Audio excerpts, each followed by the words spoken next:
Well, I am delighted to have back in the studio with us today Dr. John Savage. He's a psychotherapist, a lecturer, consultant, an author, and he's back in town, and he's going to be doing all of those here in the Medford area over the next several days. In fact, you may want to get a piece of paper and a pencil, so we're going to give you a phone number in case you want to get involved in one of the lectures that he's going to be giving over the next several days. But today we're going to be talking about stress. Dr. Savage, nice to have you back. Good to be back. Good to see you, man. Yeah. Wonderful. Before we get into all this stress stuff, because it's stressful, let's talk about your series. Now, you're going to be doing a couple of breakfasts, and that's going to be where? Yes. I'm going to do a breakfast tomorrow morning at Marie Callender's at 7:30. All right. And I'm going to be talking about change and transition, how to make changes in your life, because there's a difference, Perry, between change and transition. Most people get them mixed up. Okay. Change is what you do outside yourself. You change your wardrobe, you change cars, you change houses. Right. It's external behavior. Right. You change furniture in your house or the altar in your church. Right. Or whatever, okay? And all changes then evoke the issue of transition. Transition has 3 stages to it: an ending, a stage of confusion, and a new beginning. Whoa. And what people don't do is they make the changes, but they don't make the transitions. Ah. The way I see that in the church is that you'll change pastors for some people, but some people won't go through the transition of grieving the current pastor so you can get bonded to the next pastor. Mm. And the hardest part of transition is letting go. Wow. In order to have something new. All right. And that includes everything from relationships to a belief system, of letting go of a dysfunctional belief that, for example, that keeps hounding you, and you don't let it go because you don't want to go through the grief, because there's a kind of hollow time, what we call desert time, that goes on in that shift to the new. And that's what I'm going to be talking about. All right, that'll be tomorrow morning at Marie Callender's. Right. We'll give you a phone number now where you can call and get registered for all these events. And then coming up Wednesday, you'll be at Bella Union at noon. Right, and I'm going to be talking about stress. We'll continue the conversation here. More stress, More okay. stress. And then Thursday, you are at Habaneros. Right. That's a lunchtime one? That's a lunch one, and I'm going to be talking about the leadership style of Jesus. What kind of our styles, because he had more than one, and what were those, and how can we adapt some of those styles for ourselves to get the same result that he got through his style? Excellent. So that would be a good one for managers and pastors and leaders of the church. Okay. And actually, it's helpful for everybody. All right. Okay. All right. Again, I'll give you a phone number where you can register for these. And then Friday night and Saturday, you'll be at Cornerstone lecturing on your new thing. My new thing. It's a brand new workshop for me. Okay. And that is, it's called Managing Your Core Problem. A core problem is a problem that every individual that I have ever met has at least a core problem. Do they know it? No. Only its effect, only its frustration. But it's a problem that keeps coming up your whole lifetime. It starts very early in life. It has a belief system that's based on it, and it runs basically your lifetime. Really? And the issue is whether the core problem runs you or you have learned how to manage it. And what we're going to teach are managing strategies for how you keep this core problem from dominating your life and controlling your life, and particularly if it's a negative core problem. Wow. And you can. We also will be dealing with what we call core excellences. What people do very, very well that they've established. And what we have are, it's a kind of a dilemma or a polarity of that which you struggle with your core problem and the excellence in your life. Well, there you go. There's quite a variety. All right, here's what you do. If you want to do the Marie Callender's, which is tomorrow morning, Bella Union, which is Wednesday, Habaneros, which is Thursday, or Friday and Saturday at Cornerstone, Dr. Savage will be lecturing at all those places. Call this number, 840-1924. That's the number to Living Water Counseling. Again, 541-840-1924, and you can get registered. I want to come back to the core problem thing just for a moment, then we'll get into stress. Sure. If they don't know what it is, then they must be dealing with some symptoms that they know are dominating their life. Yeah, it's a very good word, Perry, Yeah, because the core problem all has symptoms. Namely, how does the core problem show up in your behavior? And the core problem is attached. I'm using some metaphoric language here. Okay. Let me back up with it and give you the metaphor. You can go up to the North Pole or to the Arctic or the Antarctic, and scientists have drilled a core out of the glaciers, right? And they'll go down to bedrock, and they can go down to 100,000 years in exploration, and you see these layers of what's happened to our planet by looking at what's happened on the snowfield, okay, the ice fields. Well, take an image for yourself and drill a core down through your life, down to birth. Yeah. Lift it up and look at the layers of your life. For example, last May 26th, I was 30,000 days old. Whoa. Whoa. Okay. I won't calculate that, but No, you can. When I leave, you can calculate it, okay? Every day, Perry, a person lays down another layer on your neurology, on your belief system, on your theology. Right. Okay, every day. You do, yeah. So if on that day, and I did, looked at what's happened to me in 30,000 days, that's 30,000 sunrises and sunsets. That's 30,000 rotations of the planet. Wow. Okay? Wow. Now, what happens is that we lay down in our life all kinds of stuff. Yeah. Okay? And the basic core of the core is a belief system. For example, if you say, I'm no good, I'll never amount to anything, God doesn't love me, or any such thing, and you lay it down day after day after day for years, you'll begin to behave that way. You know, because my next thought was, it usually shows up in low self-esteem, doesn't it? Yes, absolutely. Wow. That's one of the core problems, is low self-esteem. Wow. There are many, many core problems, okay? All right. Well, let me say, we can take off on this, and I want to kind of just whet the appetite, but that's going to be the discussion Friday night and Saturday at Cornerstone. So again, call Living Water Counseling 840-1924 and get registered for that.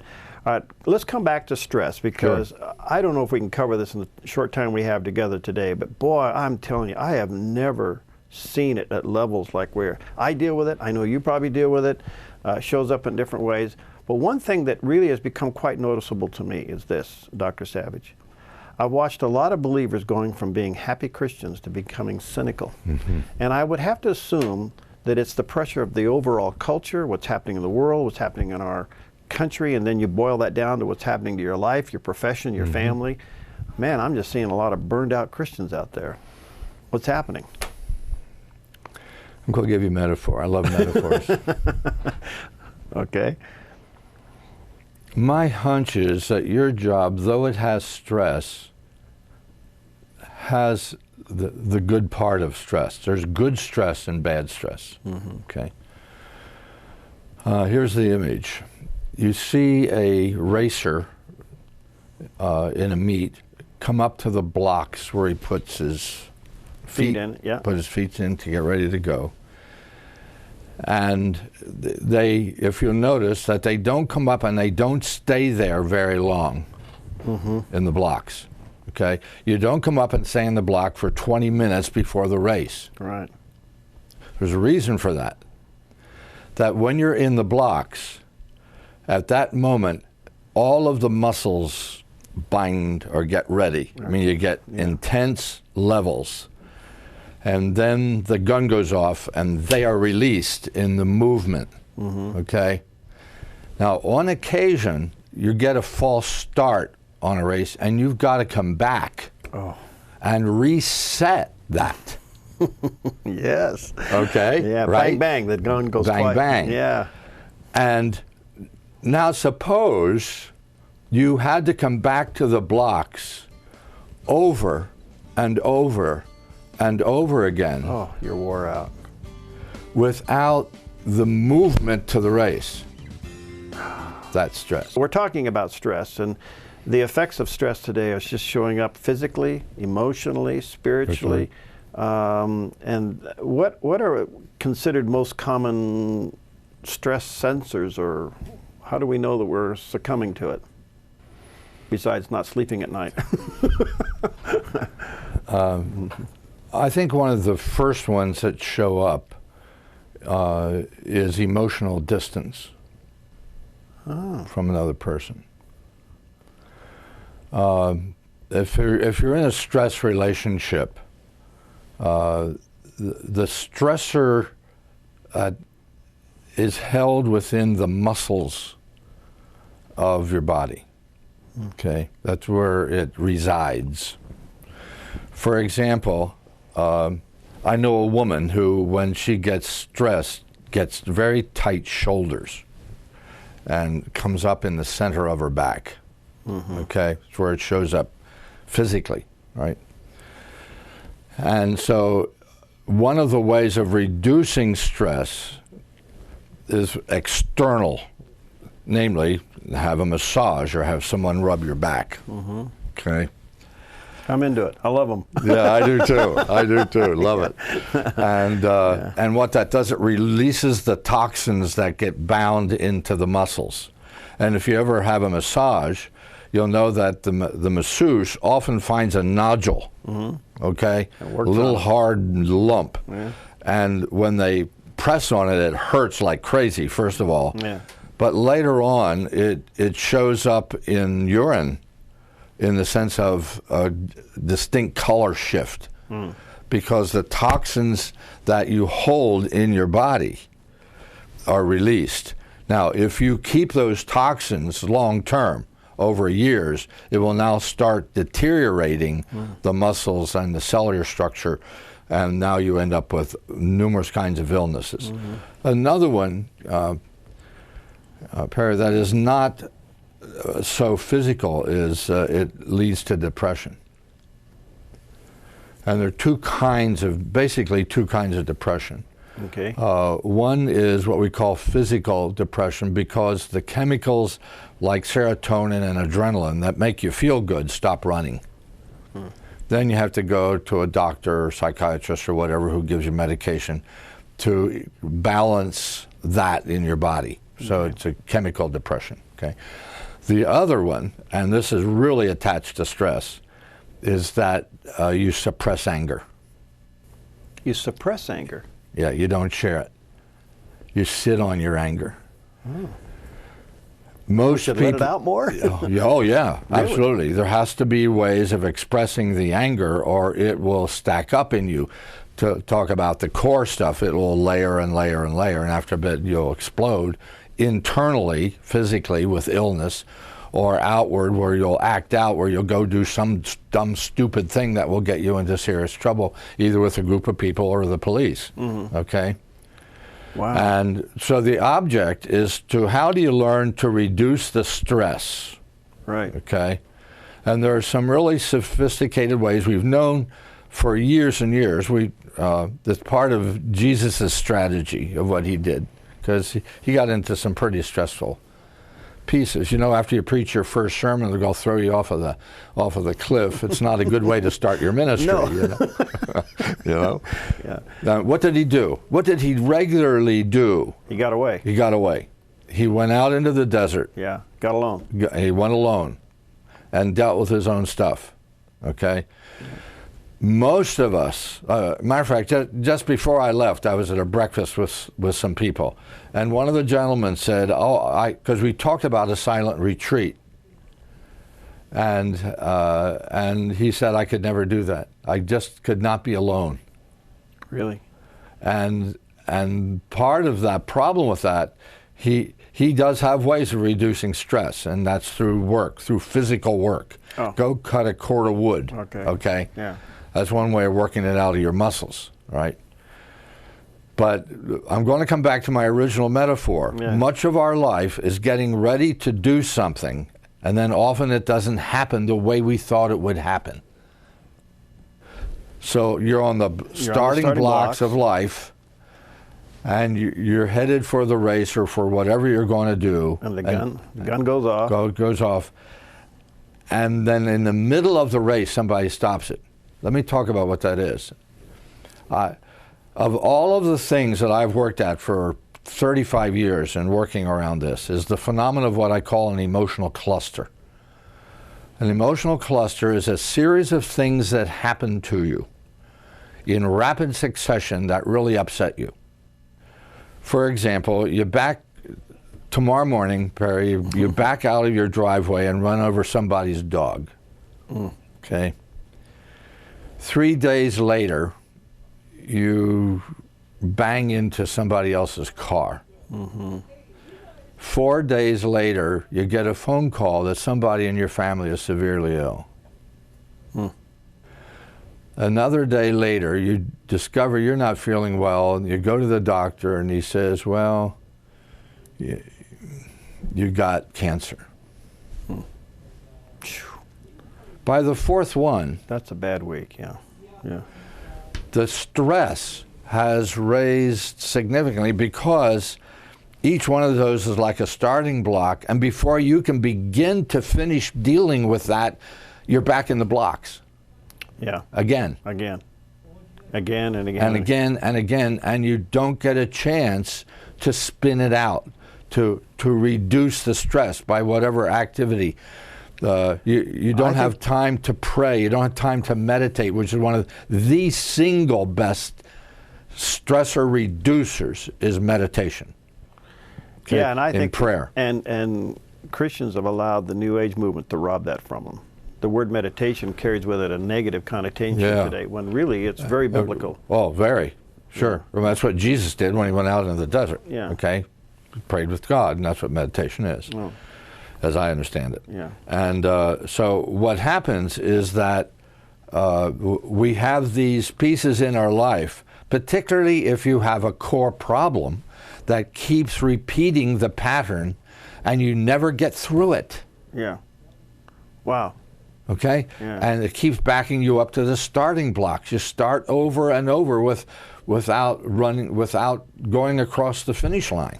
Okay? All right. As you can tell, this is very in-depth thinking, and again, we're going to give you a phone number here. You may want to catch up with Dr. Savage over the next couple of days. Before I run out of time, are there any things that can be a healthy stress? Oh, sure. Like? Love making. The healthy stress, first of all, stress is important in our life. If we didn't have it, we would fall apart. We would all go into a puddle, okay? Because it does activate chemicals that are healthy. Yeah, stress is what gives you energy and gives you purpose and mission and focus and intentionality of what you want to do with your life, okay? It has a very positive attribute to it. It's when for example, you come to work with all the programming that you do here at the station, and you have a series of stops and starts. Right. Okay. But you start, but then you go through that. You finish it. You'll finish your interview with me in a few minutes. Yeah. And then that will end that. Now, that leads to another whole piece, Perry. How do you end something? How do you know when something is over for you? Boy, that is a great question. What? How do I know? Yeah, how do you know? Well, I mean, certain things are automatically in, like this interview will end. That's right. And you know that in advance. But how do you know when a season is ended? That's tough. That is tough. I don't know. I pray for wisdom on that. I really do. I ask God that I end well and I end right and at the right time. Okay. How do you know when to end a vacation? You run out of money. Okay. Well, that's a good symptom or signal of it. Yeah, absolutely. Okay. Yeah. And so most people have trouble in endings, in grief, okay, and letting go. Okay. Wow. Let me do this because I'm not sure where we're on the time, but I know we're close. Let me do this. You're going to be lecturing tomorrow morning, Marie Callender's, tomorrow afternoon at Bella Union. No, next morning. Oh, next morning, Wednesday morning at Bella Union. Bella Union. The next noon. Thursday That's at noon. Yeah, noon. Thursday at noon, Habaneros, and then Friday and Saturday at Cornerstone. You can call 840-1924. That's the number to Living Water Counseling, 840-1924, and catch up with Dr. Savage. As you can tell, this guy's got a lot to share, and I want you to take full advantage of him being here. So check it out, and that is at 840-1924. Dr. Savage, time went away. I'm just getting into this. We'll have you back. Oh, nice to see you it's again. Blessings. Wonderful. Thank you very much. This show is coming to an end. I have to end it, Doctor. It's coming to an end. All good things come to an end. Okay. We'll see you next time on Focus Today.